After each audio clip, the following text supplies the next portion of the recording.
মই আজি ছাত্ৰ ছাত্ৰীক সেইখিনি কথাই ক'লোঁ যে সফলতা মানে আচলতে সুখ নহয়, সফলতা হ'বলৈ নিজে সন্তুষ্টি পালেহে আচলতে সুখ পায় আৰু তাৰ সুখৰ ৰাস্তা কেতিয়াও সহজ নহয়। প্ৰবঞ্চনাৰে কেতিয়াও তাৰমানে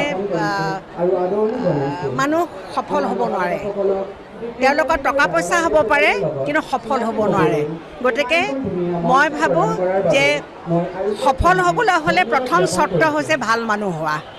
ইমানে ভাল মানুহ হ'লেহে সফল হ'ব।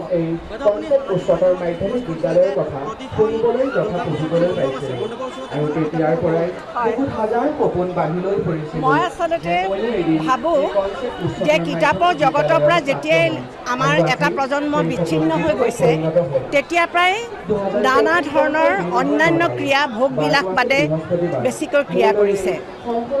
এই যে আমি বন্দুক দিওঁ, পিষ্টল দিয়ক সেইবিলাকো দিয়ক, লগতে শিশু আৰু চেমনীয়া তেওঁলোকৰ উপযোগী এখন কিতাপো যদি দিব পাৰি বা তেওঁলোকক পঢ়িবলৈ যদি উৎসাহ দিব পাৰি, মই ভাবোঁ যে তেতিয়াহে আচলতে মানুহৰ পূজা মানে কি?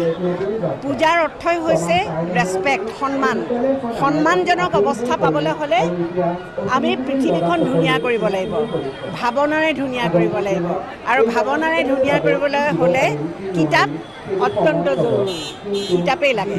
গতিকে পূজা মণ্ডপত মই ভাবোঁ যে সৰু বিপণী এখন কোনোবাই কিনিলে বা নিকিনিলে কোনোবাইতো চাব, লিৰিকি বিদায়ী চাব, দুখন কিতাপটো শিশুসকলৰ হাতত দিব পাৰিব।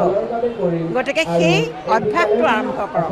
আৰু কেৱল পূজা বুলিয়েই নহয়, শংকৰদেৱৰ তিথি পাতে, আমাৰ ডাঙৰ ডাঙৰ অধিৱেশন পাতে, প্ৰত্যেকটো অনুষ্ঠানতে এখন বিপণী থাকক।